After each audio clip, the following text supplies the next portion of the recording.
Okay, right. So, hi guys, I'm Grace. I'm one of the third years, and I'm currently placed on Frankston, so Peninsula Health. And this is my first time doing these revision lectures, so I did go a bit overboard with my kidneys, but hope you guys enjoy it and hope you find it useful and helpful. Put any of your questions in the chat box. I'll try to answer them at the end.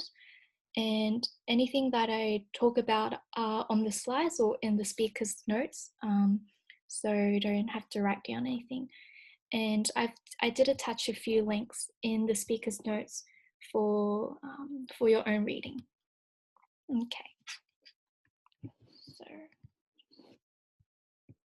So this is what we'll be going through: the anatomy, physiology, pathology, so a few clinical conditions, pharmacology, and clinical skills. Firstly, anatomy. Starting off with embryology. So the kidneys develop from the intermediate mesoderm, and the first pairs, the first structures are the pronephros, and they appear in the 4th week in the cervical region. The pronephric duct becomes the mesonephric duct, which is also called the Wolffian duct. And so the pronephros become the mesonephros, and the mesonephros appears late in 4th week, and they're degenerated during the first trimester, but a lot of these tubules and ducts become the reproductive tract, and it's more so with the males. And the mesonephros function as the interim kidneys before the metanephros, our permanent kidneys, are formed. So the metanephros on like around day 32, branching occurs, and the metanephros develop from 2 sources: the ureteric bud and the metanephric mesenchyme. Every part, so the mesenchyme becomes the nephrons, and the ureteric bud is to do with the collecting system. And week 10 is when urine production begins. In week 36, nephrogenesis ceases, and low number of nephrons is a risk factor for adult hypertension and kidney diseases. So we have our kidneys here. The normal position of the left kidney is T12 to L3, and the right kidney is L1 to L4. We know that the right one is a bit lower because of the liver. They're both retroperitoneal viscerals, and functions include filtration, reabsorption, excretion, and making urine. The blood supply is renal arteries, which comes off the abdominal aorta, and venous drainage is renal veins directly into the IVC. With our kidneys, the right renal artery passes behind the IVC, and the left renal vein is longer than the right renal vein, as we can see in the first image, because they have to go past the abdominal aorta. The left renal vein travels under the SMA and over the abdominal aorta, and when there is compression of the left renal vein, we have this syndrome called the nutcracker syndrome. And this is just a mnemonic. I gave you 2 options for the S just for your preference, but this is a mnemonic for the order of the arteries, from the renal artery to the segmental interlobar, arcuate interlobular, afferent, the actual glomerulus, efferent, and then after the efferent comes the peritubular capillaries or vasaracta, and then through the venous outflow. So here's our kidney, another kidney. The nephron is one functional unit. The cortex is the outer part, and this is where glomerular filtration occurs and where all our convoluted tubules are. It's also the site of EPO production, and it receives around 90% of the blood. The medulla is the inner part, if you see in the diagram, and it's made out of around 8 to 10 renal pyramids, and this is where the loops are located and where urinary concentration occurs. So from the pyramids, minor calyx, major calyx, renal pelvis, and then through to the ureters. Hilum is where all of these vessels and ureter enter, and its order is vein, artery, pelvis. So the pelvic pelvis, and the ureter is at the very back.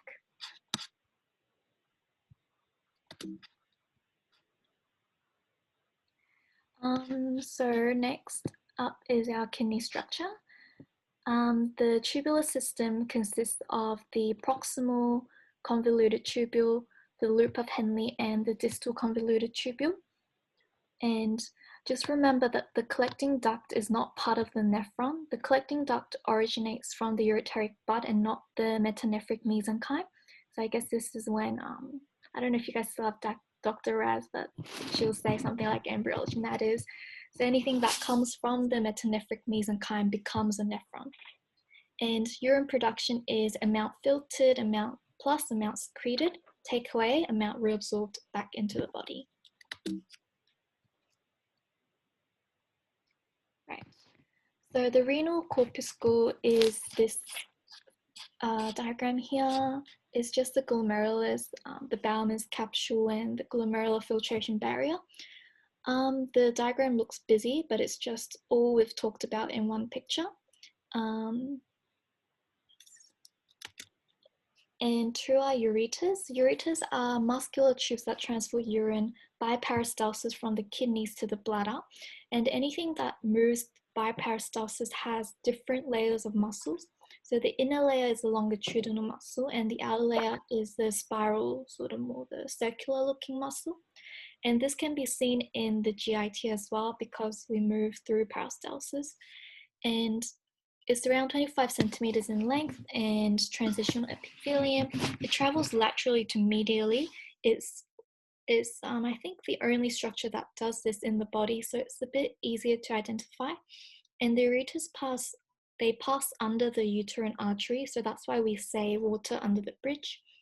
And they insert into the bladder trigone at an acute angle, so the muscles naturally prevents reflux. Ureteric constrictions. I think this is one of the questions that they ask in the anatomic booklets that they give you for anatomy. And the three main places where stones can lodge are pelvo-ureteric junction, so that's at the very beginning of the ureter, the pelvic brim, so when it goes over the iliac arteries and the iliac crest, and the narrowest of all is the vesico-ureteric junction, so when they enter into the bladder. The bladder wall has 3 layers. It has a fibrous outer serosal layer, and then it has a thick muscular layer, which is our detrusor muscle. And it has this thick muscle layer because it has to contract strongly, but also be able to relax and be able to store urine. The inner layer is longitudinal, middle layer is circular, and our outer layer is longitudinal. The middle circular layer continues with the inner longitudinal smooth muscle of the urethra, so it becomes sort of part of the internal sphincter as well. And we have the third layer, which is the inner lining of transitional epithelium. So our ureter and bladder, they both have transitional epithelium. And the trigone is just an area which is a triangle between the urethral orifices and the bladder neck. Bladder innervation, I found when I was so last year I found this a bit confusing, and the next slide with the diagrams are a bit confusing, but just think of it as parasympathetic, sympathetic, and somatic. So normally the bladder has a sympathetic tone. So it's the sympathetic system that has the normal tone, and this is through the hypogastric nerve, and this prevents the bladder from contracting and keeps the internal urethral sphincter shut. However, the parasympathetic system does the opposite through the pelvic splanchnic nerve, and it makes the detrusor muscle contract and opens the internal sphincter. And it also conveys sensation of stretch and bladder filling. So sympathetic and parasympathetic, they either act on the detrusor muscle to contract or relax, and also works on the internal sphincter to open or close. However, just because the IUS is open or closed doesn't mean we're going to urinate or not, right? We need to open the external sphincter. And what does this is the somatic nerve, pudendal nerve. So S2, S3, S4 keeps your shit off the floor. So this pudendal nerve opens the external urethral sphincter. And what makes the final decision is the cerebrum in the brain. So the cerebrum makes a final decision on whether one should void or not. And these are just confusing diagrams, but just look at the boxes, the blue box and the yellow box, and hopefully that's useful. And a bit of histology. So I just added a few histology slides so that you guys can recognize, because they do give a few, so they give images and make you choose the right option as to what it is. So I want you to be familiar with what the bladder looks like, what the ureter looks like on the histology slides. So we have our glomerulus on the left. We have the vascular pole where the afferent and efferent arterioles come in and go out. And we have the urinary pole where it connects to the tubules. The differences between the proximal and distal tubules is that the distal convoluted tubules have a larger lumen, as you can see in the third image in the second column. The distal ones have a larger lumen, they have thinner epithelium, and also they don't have any brush borders. So the proximal convoluted tubules look a bit more fuzzy in the image, and that's because they have that brush border. And the ureter and bladder, just to be familiar with. Glomerular filtration barrier, know this, the second image. We have the fenestrated endothelium, just leaky holes in the capillary, and then glomerular basement membrane. And this membrane is negatively charged, so it repels the large negative proteins. So that's why we shouldn't be seeing proteins in our urine. And we have our podocytes as well. Yeah. So that's anatomy. Next up is physiology. So the functions of the kidney are as the following: regulation of water and electrolytes, regulation of acid-base balance, excretion of metabolic waste products and foreign chemicals, and secretion of the following hormones, and also gluconeogenesis. Going back to year 1 physiology, I think, we have our osmolarity. So that's total count over volume, and it has nothing to do with the nature of the molecule. However, tonicity has something to do with the nature of the molecule. And so tonicity is effective osmolarity. It is the non-diffusible molecules over volume. And tonicity is what causes water to move. The osmolarity of the body is around 280, and fluid osmolarity and water balance. We have 2 principles. First one is isotonic principle. So this is the principle that explains why the tonicity of the body is the same throughout the whole body. So even if they are effective osmoles, tonicity will be even throughout the body, because it's not the osmoles that's moving, but the H2O molecules that's moving around. So because H2O is always permeable, this allows the tonicity of the ICF and the tonicity of the ECF to be equal. Isocharge principle is sort of going back to our chemistry years. Like in chemistry, everything wants to be sort of balanced out. So we need to have the same number of cations as the number of anions. The major effective osmole of the ICF is our potassium ions, and the major effective osmoles of the ECF is our sodium ions. Fluid exchange, so this is about hydrostatic and osmotic pressure. Hydrostatic pressure is due to the heart pumping, and it's how fast the blood flows. And this hydrostatic pressure acts to push fluid out of its compartment. Osmotic pressure, on the other hand, attracts fluid in, and this does this by being a force of pressure needed to prevent fluid moving across any permeable membrane. So hydrostatic pressure is due to heart pumping, and osmotic pressure is due to the proteins that we find in our compartments. And so according to Starling's law, fluid moves in the direction of the sum of forces on each side of a membrane. So if we were to do a sum with the image, with compartment 1, we have 30 negative pressures because it's forcing it out, and we have 28 positive pressures. So overall it's -2. Compartment 2, we have 8 positive pressures and 3 negative pressures. So in total we have 11 units of pressure forcing fluid to come into compartment 2. So that's why we have fluid movement from compartment 1 to 2. Renal filtration. So filtration is due to the holes in the glomerulus and hydrostatic pressure. And the kidneys receive around 25% of the cardiac output, and the normal GFR is above 90, so anything above 90 is normal, and the entire plasma volume is filtered 60 times a day, and 99% of filtrators return to the body. So our glomerulus and our kidneys do a lot of work, and that's sort of why I like kidneys. They're small, but they're very important. The filtration fraction is GFR over renal plasma flow, and it should be around 20%. Filtration is what happens at the glomerulus, and reabsorption is from tubules back into the capillaries. Secretion is from capillaries into the tubule, and excretion is our urine formation. Clearance is volume of plasma completely cleared of a substance per unit time, and we use renal clearance of some substances to estimate the GFR. These substances must be freely filtered, not reabsorbed or secreted, so that amount filtered equals to the amount secreted. Creatinine is widely used, but some creatinine is secreted, so it's not entirely accurate. Inulin is the one that I think the lecturer uses to explain clearance.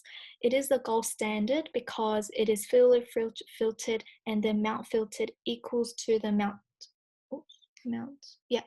so it's our eGFR. However, it's too inconvenient. Changing the GFR, there's many factors that act to change the GFR. So an increased GFR would mean that we're filtrating more. And if we're filtrating more, that means we're not reabsorbing as much. And if we're not reabsorbing as much, that means substances are lost in urine. Decreased GFR is when there's increased reabsorption. And if we have a small GFR, that means we're not excreting our wastes enough. And with our GFR, we have in the image, there's KF. KF is the permeability constant of glomerular capillaries. PC is glomerular capillary hydrostatic pressure. PB is the hydrostatic pressure of the Bowman space. So the big P's are for hydrostatic pressure, and C for capillaries, and B for Bowman space. Pi C is the oncotic or osmotic pressure of the capillaries. So if we affect any of these if we affect any of these pressures, we're going to change the GFR. However, the main factor in changing the GFR is the glomerular capillary pressure, PGC. AP stands for arterial pressure, or just the blood pressure. AAR is the afferent arteriolar resistance. Efferent arteriolar resistance is EAR. If we increase resistance of the afferent arterioles by squeezing the entrance, then that means GFR will decrease because there's less flow through our afferent arterioles. And this resistance is regulated by prostaglandins, and prostaglandins act to dilate the afferent arterioles so that we have sufficient GFR. With our efferent arterioles, we want to sort of constrict it so that there's less exit. And if we have less exit, then our GFR will increase. And this is regulated by angiotensin II. Angiotensin II constricts the efferent arteriole, thereby increasing GFR. And I thought it would be nice to add the triple whammy here. So we've looked at how prostaglandins affect the afferent arteriole, so AAR, to vasodilate and increase GFR. However, NSAIDs does the opposite. So if we have NSAIDs, we are reducing GFR by increasing the resistance in our afferent arterioles. And likewise, with our ACE inhibitors, if we have ACE inhibitors, they're going to inhibit the action of angiotensin II, and thereby we're going to vasodilate the efferent arterioles and also reduce GFR. NSAIDs will reduce GFR, ACE inhibitors also reduce GFR, and diuretics also reduce GFR because it reduces the total volume in our bodies. So it's a triple whammy, and this is when kidney injury can occur because of a reduction in GFR. So all three acts to reduce GFR. Renal tubular mechanisms. So looking at each part and what happens at the proximal, distal, and the loops. At the proximal tubule, a lot of water and sodium is reabsorbed. At the descending loop of Henle, is highly permeable to water and 10% of water is reabsorbed. However, the ascending loop of Henle is virtually impermeable to water. And so what happens is at the thick limb, it reabsorbs around 25% of sodium, chloride, potassium, calcium, and bicarbs. So remember that the descending is permeable to water, but ascending is impermeable to water. At the distal convoluted tubule and collecting ducts, reabsorption is dependent on the body's needs and it's regulated by hormones. Sodium reabsorption is dependent on aldosterone, and water reabsorption is dependent on the release of ADH. And going on to autoregulation, we have our extrinsic autoregulation, which is done by the sympathetic nervous system or the hormones released, and the intrinsic is within the kidneys, and this is done by myogenic and juxtaglomerular system, or local factors like prostaglandins, as we saw before. The BP is required, so the systolic blood pressure has to be around 80 to 180 for autoregulation to be maintained. Myogenics is when there is an increase in blood pressure, this leads to an increase in the stretch of the vessel walls. And therefore what they do is they contract and thereby decreases the vessel radius. And if we decrease the vessel radius, we're increasing resistance, right? Flow is pressure over resistance. However, if pressure and resistance both rise proportionally, flow should be maintained. So in order to maintain the flow into our kidneys, we need to increase resistance because of our blood pressure increase. Juxtaglomerular cells are specialized smooth muscle cells in the walls of afferent arterioles, and in response to a decrease in blood pressure, they release renin. We'll have a look at the RAS, so renin, angiotensin, aldosterone system. So we have our decrease in blood pressure into the kidneys, release of renin, and renin converts angiotensinogen into angiotensin I, and then angiotensin I is converted into angiotensin II, and angiotensin II has all these effects on the body. And once our blood pressure is sufficient and it has been increased to our normal ranges, renin is no longer released from the kidneys. So say a loop system. Angiotensin II is a potent vasoconstrictor, and it increases the vascular resistance, thereby increasing BP. So if we increase the vessel resistance all over the body, it's going to increase the blood pressure, right? And it increases sodium and water reabsorption. It acts on the adrenal cortex to release aldosterone, acts on the posterior pituitary to release ADH, and also on the thirst centers to make us drink water. It also stimulates cardiac and vascular hypertrophy. That's why we use ACE inhibitors for those cardiac conditions. Aldosterone stimulates the sodium and potassium ATPase pump in the collecting duct, and it increases sodium reabsorption by at the expense of secreting potassium. It's stimulated by angiotensin II, hyperkalemia, hyponatremia, and high ACTH, and it's suppressed by ANP.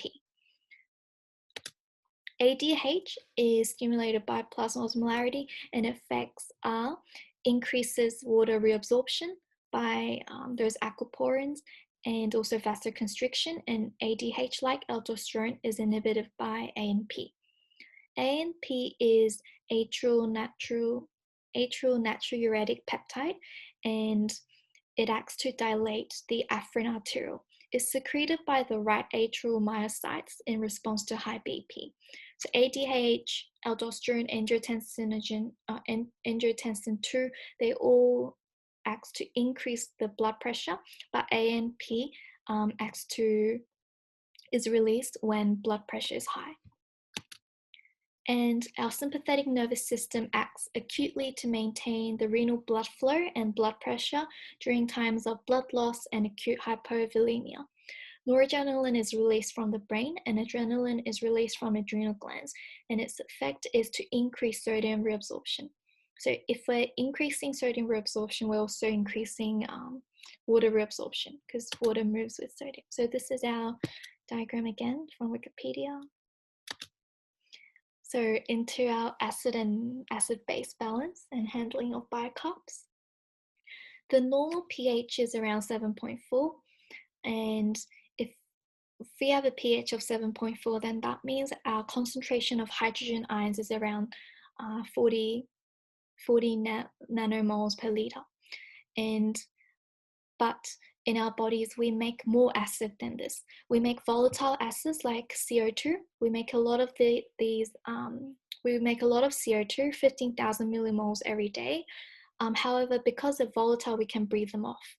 However, we also make non-volatile acids, 70 millimoles per day, and these include acids like sulfuric acid and phosphoric acids which we cannot breathe off.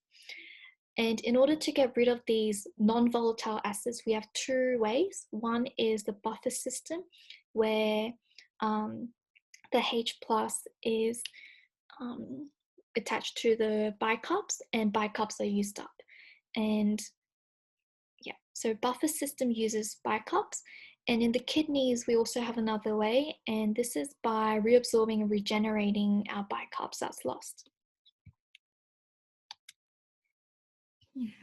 So with our acid-base balance, the normal pH, the range that they give in Monash lectures is around 7.36 to 7.44.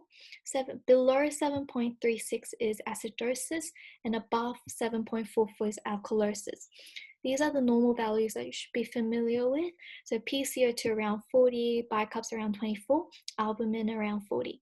The approach to acid-base is just 3 steps. Firstly, you look at the pH. You decide if it's acidosis or alkalosis, and then you look at your carbon dioxide and bicarbs and decide if it's respiratory or metabolic. And then you look for any compensation. With our respiratory acidosis, this is when there is a decrease in pH and an increase in carbon dioxide. There is an increase in carbon dioxide because of hypoventilation. We're not breathing it off enough. And there is a resulting bicarb increase for compensation. So the Boston rules are 1 for 10, 4 for 10, depending on if it's an acute or chronic setting. And yeah. Respiratory alkalosis is the opposite. This is due to hyperventilation. We're breathing off CO2 too much to make our blood alkalotic. And this can be due to hypoxia, drugs, or ribcage injuries, acute anxiety. So we see an increase in pH and decrease in carbon dioxide, and there is a decrease in bicarbs for compensation because bicarbs are basic. And the Boston rules for the compensation is 2 to 10, 4 to 10. Before we move on to metabolic acidosis, we need to understand this concept of anion gap. So anion gap is due to the anions that cannot be measured. It's normally around 11 to 12. Here in the picture they say 12, but in the lecture notes that I remember from second year said around 11, so maybe stick to 11. So anion gap is other types of anions that we don't measure. Metabolic acidosis is when we have a decrease in pH and a decrease in bicarbs. The expected PCO2 compensation is as shown in the equation. There's two types, HAGMA and NAGMA. So HAGMA is high anion gap metabolic acidosis. NAGMA is normal anion gap metabolic acidosis. The mnemonics you guys could use could be mud piles for HAGMA and hard up for NAGMA. So the main ones are uremia, DKA, lactic acidosis, and aspirin for HAGMA, and acetylzolamide and diarrhea for NAGMA. Metabolic alkalosis is when there is an increase in pH and an increase in bicarbs. And the expected PCO2 compensation is as shown in the equation. These compensations, they're all Boston rules. And the main causes for metabolic alkalosis include the use of diuretics, vomiting, primary mineralocorticoid excess, and exogenous administration of bicarbs. It can be caused, but it also presents as hypokalemia. This is because K+ moves from cells into the ECF and H+ moves into the cells. So if we have hypokalemia, we want to increase the number of potassium ions in the ECF. So that's why they're moving from cells into ECF. But according to our isocharge principle, because we're moving cations into the ECF, we need to get rid of some cations from the ECF. So we're getting rid of hydrogen ions. And if we get rid of hydrogen ions from the ECF, then that's just going to maintain our metabolic alkalosis. The management for metabolic alkalosis is potassium chloride. And if we have enough potassium, that's going to prevent the reabsorption of bicarbs. I attached a link to the speaker's notes for this slide if you want to read more about metabolic alkalosis. It's just a website from UpToDate. And this is just a table with a few buzzwords. Okay, so that's all our renal physiology. I hope it made sense. I haven't checked the chat box, I'll do that later. And so we'll move on to pathology, or just a few clinical conditions. So the glomerulus is vulnerable to a lot of injury because it's small, but it receives like 25% of the cardiac output, and it's filtrating so much plasma, so much blood every day, and it's producing like 1 to 2 liters of urine every day. So little kidney is doing a lot of work, therefore it's vulnerable to injury. Glomerulonephritis is a collection of diseases that causes glomerular inflammation. There's 3 types of classical presentation. The main 2 you have to know are nephritic syndrome and nephrotic syndrome. So nephritic syndrome is when we have blood in our urine, some proteinuria, edema, and also hypertension. There could be some impaired renal function as well. Nephrotic syndrome, the O in nephrotic for protein, is when we see heavy proteinuria and also hypoalbuminemia, edema, and hyperlipidemia. So if I was to explain the pathophys behind these presentations, we have hypoalbumin. So we have low albumin in the blood because it's lost through urinary excretion. And because in response to the low number of albumin in the blood, in our liver, there is an increase in hepatic albumin synthesis. So the liver increases the synthesis of albumin. However, along with this, it also increases hepatic lipoprotein synthesis. So hypoalbuminemia and hyperlipidemia sort of go together because the hepatic response is to produce albumin, but along with this, it also produces lipoprotein. Edema, there's 2 theories to why we have edema. First one is because we have low albumin, in the capillaries, that means we have low osmotic pressure, and therefore there's fluid leak into the capillaries and the resulting edema. However, the other theory is what's thought to be more true, and this is due to primary renal sodium retention in the collecting tubules. Because we have renal retention of sodium, we also have retention of water. And rapidly progressive glomerulonephritis is an acute nephritic syndrome, and this is when renal failure occurs over a few days to 3 months. So nephritic syndrome and nephrotic syndrome. So the next few slides are just tables of different types of GN. I won't go through them. I think it's fine for you guys to just read through them. I think last year mid-year exam, they had one question about glomerulonephritis from my memory, and it was and so it's very low yield. So just go through them, read through, and maybe pick a few words that makes you remember the type of GN. So for minimal change disease, I'll be thinking normal on microscopy, but under electron microscopy, there's podocyte changes. Or for IgA, it's like abnormal IgA. And for post-infectious glomerulonephritis, I'll be thinking if this person presents with 2-3 weeks of being sick, this child presents 2-3 weeks of being sick, is most likely to be a post-streptococcal, so post-infectious GN. So like that, try to remember these different types. And moving on to our urinary tract infections, infectious cystitis is so it's the most common UTI, and it's bacterial infection of the bladder, and it's defined as above 10 to the power 5 organisms per mil found in midstream urine. Pyelonephritis is infection of the kidneys, and this occurs via bacterial ascent from the bladder to the kidneys. Ureteritis is infection of the urethra. The most common pathogen, and probably the only one that you should be remembering, is E. coli. So E. coli is our gram-negative bacilli that's found in the GIT.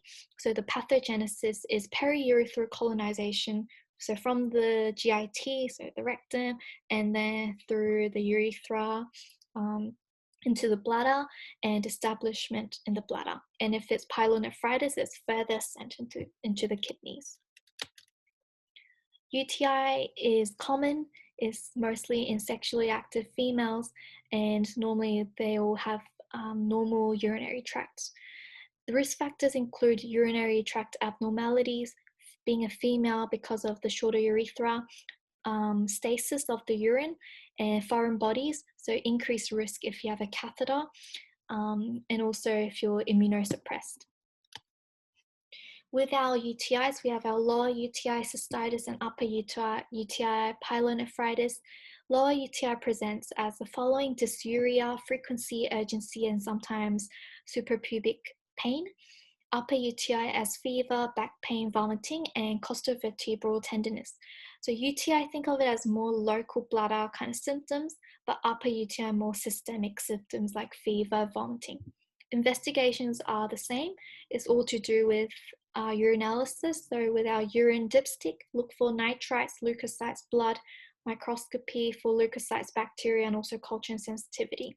We don't normally do renal tract ultrasounds, but we do them if we're suspicious of a UTI in a male, in a child, or if we're suspicious of pyelonephritis. Treatment for cystitis is trimethoprim, so that's the drug you need to remember.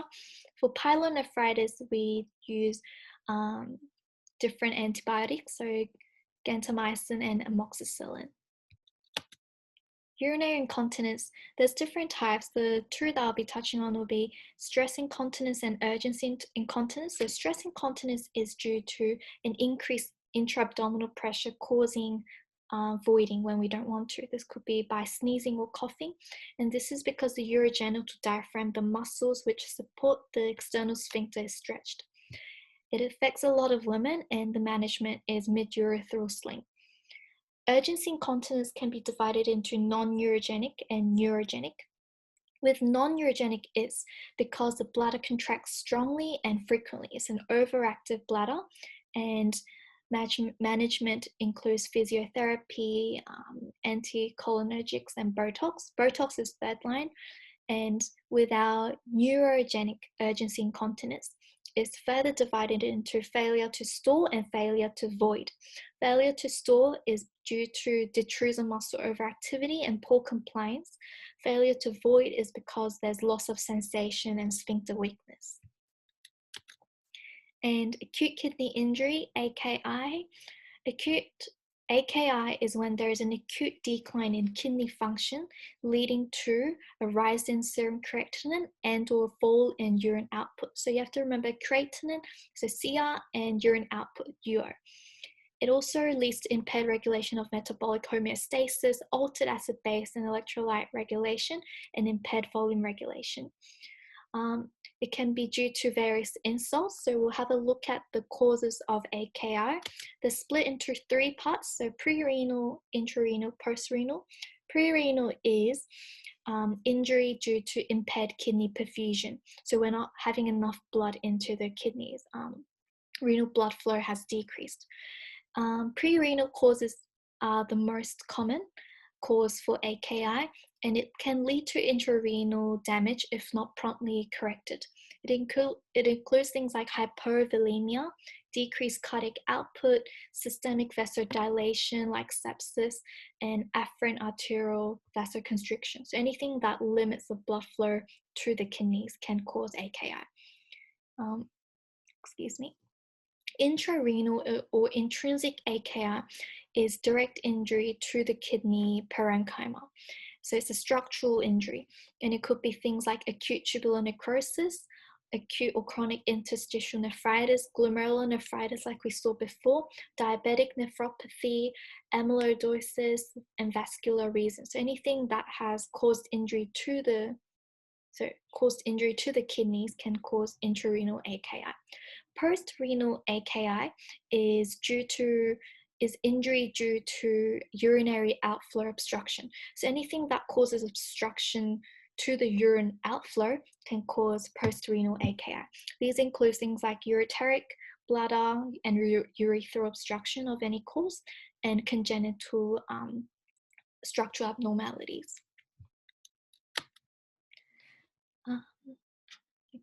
So differentiating between acute kidney injury and chronic kidney disease. Chronic kidney disease or chronic renal failure has the following features. We can see in the patient anemia of chronic disease, small kidneys, renal bone disease, and peripheral neuropathy. So if you have any of these features, it's more likely to be a chronic cause. Chronic kidney failure can be defined by either hematuria and or proteinuria and reduction in glomerular filtration rate. So going back to our AKI, it was either increase in creatinine or decrease in urine output. With CKD, chronic kidney disease, is to do with what we see in the urine, so blood or proteins, or if there's a reduced GFR. So think of GFR as sort of the percentage of the kidney function. So if we have a GFR of 90, think of it as 90% kidney function. And if we have reduced GFR, that means we have reduced kidney function as well. The top two causes of chronic kidney failure are diabetes and hypertension, and which means that the people at risk are those with cardiovascular risk factors. It's commonly asymptomatic and picked up on lab studies, but they can have symptoms like fatigue, uremia, or edema. Yep. So moving on to our pharmacology, and I'll only be touching on diuretics for this session. So with our diuretics, we have our potassium wasting and potassium sparing drugs. Potassium wasting diuretics are loop diuretics and thiazides.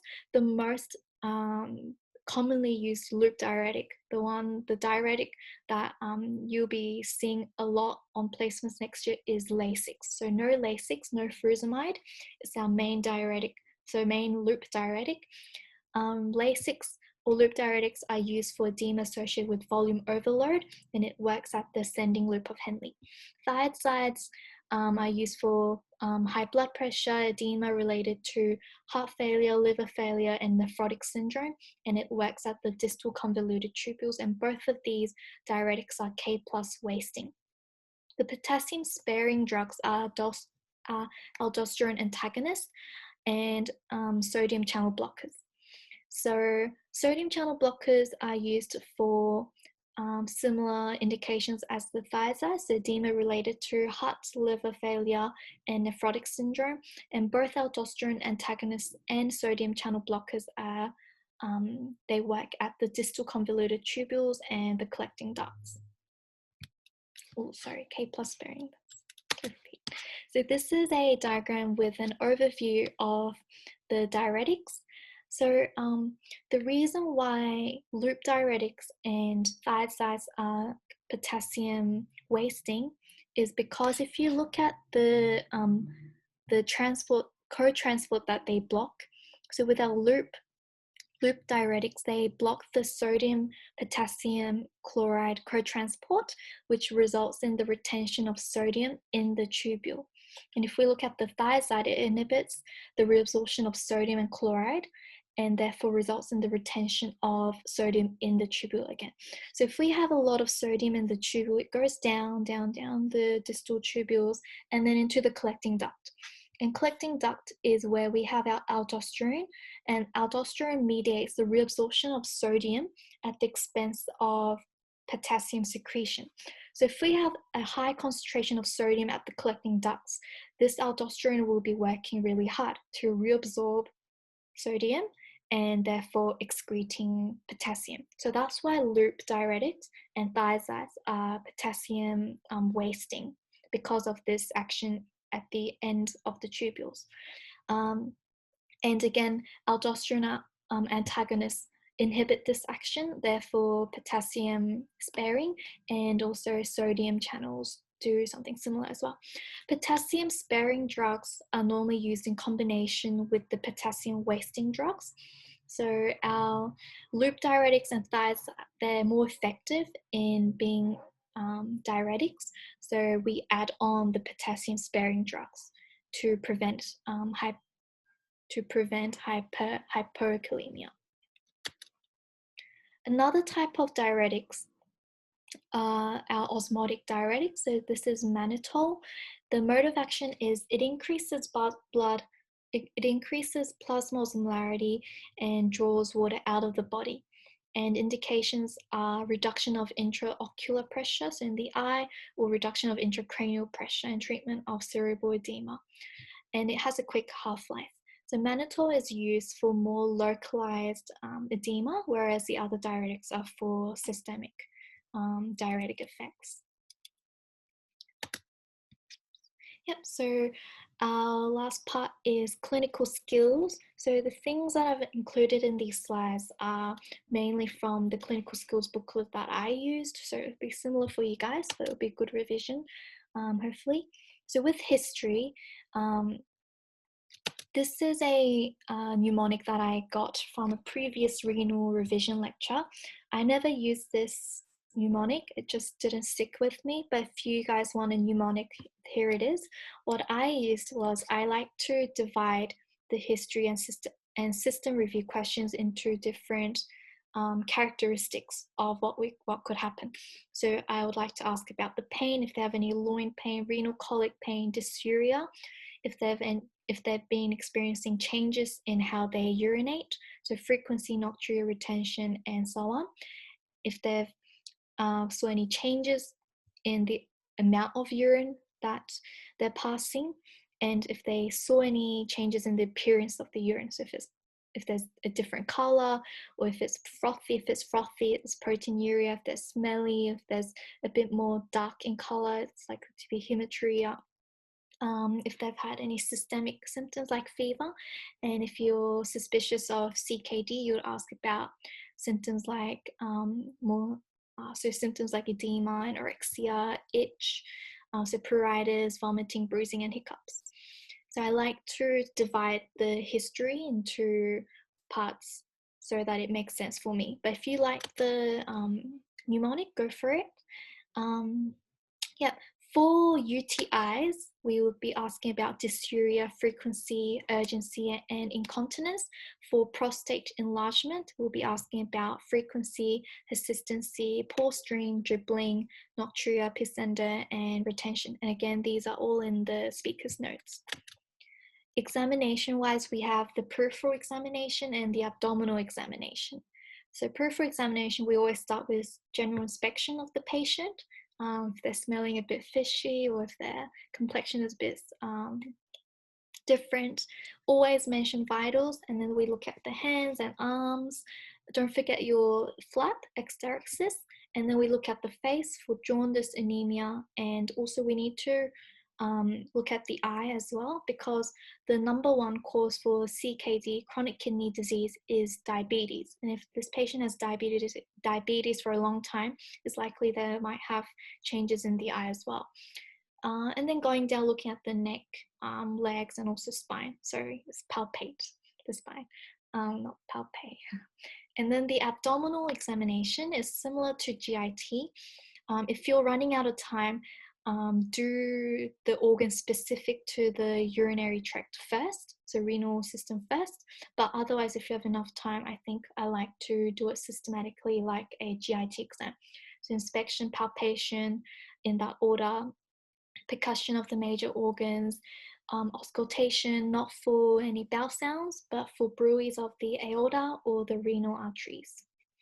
And we would like to mention that, we would like to do these other examinations of the genital area and also a PR exam. And with urinalysis, the normal color of our urine, like we all know, should be like pale, clear straw, whatever you ate. But if it's a bit more yellow, it's likely to be due to tetracycline. If it's red, rifampicin. If it's brown, nitrofurantoin. And nitrofurantoin is another type of antibiotic used in UTIs, so lower UTIs. So that could be a side effect. And if it's orange, some types of laxatives. Glucose is normally absent in our urine, but if it is present, it's due to diabetes. Bilirubin is again absent in urine, but if it is present, it's due to obstructive jaundice. Ketones can be present if they've been not eating for a while, if they have high metabolism, or if they have DKA. Specific gravity is higher in early morning and higher with early morning urinalysis, and it should be around 1.002 to 1.025, so that's the normal range. Blood, again, should be absent in the urine, but if it is present, it could be due to an infection, bladder cancer, or just cancer in the urinary tract.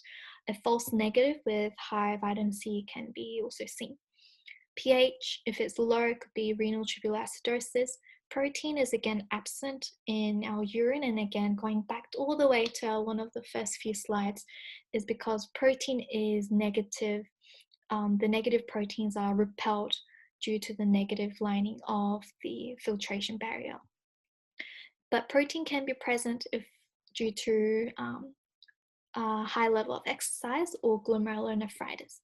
Urobilinogen is again should be absent, but if it is present, it's due to hemolytic jaundice, and nitrite should be absent, but if it is present, that's likely to be due to a gram-negative bacteria like our E. coli. Gram-negative bacteria, they can convert nitrate into nitrites. And if we have leukocytes, it could be due to an infection or vaginal contamination. Yeah, so that's it for the content. I'll just see if you guys had any questions.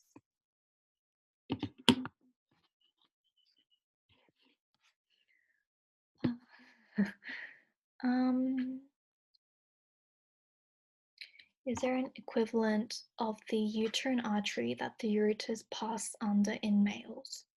To the uterine artery. So the question was, is there an equivalent of the uterine artery that the ureters pass under in males? I'm not sure. I think you guys have to read up on the anatomy textbooks, but no, I don't recall anything. I don't recall anything about the ureters running under anything else. From second year anatomy. I'm sorry, I can't clearly answer that question. Yeah, and I don't think there are any other questions. I hope you like the kidneys. My boyfriend drew me the kidneys, but yeah, I'd like to do a few questions. So moving on to the slides are up. I uploaded the slides last night on your Google Drive, so I think you guys can find them and have access to it straight after. Yeah. They should be already up. Yeah. Yeah, so I'll just be posting the link to the slides just after the presentation. Oh, okay. Yeah, cool. No worries. I think because you guys gone over time and you guys been listening into the respiratory and the renal, I think I'll leave the questions for you guys to do in your own time. They have the answers straight after, and I included the answers in the speaker's notes as well. So just read through them. If you guys have any questions, you can email me or find me on Facebook. And I just want to acknowledge the resources that I use. I use a lot of the revision lectures from previous years and also the Monash lecture slides that I had from last year and a few textbooks as well. So that's it. If you guys have any questions, I'll be on for like 5 minutes. You guys can ask me and enjoy your lunch. Thanks, Grace. That was a really wonderful presentation. For everyone else, just had a quick announcement to make. There's been a change in the scheduling, so our endocrinology revision lecture will be now on Thursday at 11. I've updated the Zoom links to reflect the same, but just want to let you guys know in case you maybe didn't check. Yeah, thank you so much, Grace. It's really wonderful. The theme is all the graphics are just wonderful. Thank you. Yeah, and also with the previous question about an equivalent of the uterine artery in the males, someone else just messaged, oh no, they did to everyone, according to Teach Me Anatomy, in men, they have the vas deferens. So thank you, Jade, and hope you guys enjoy lunch.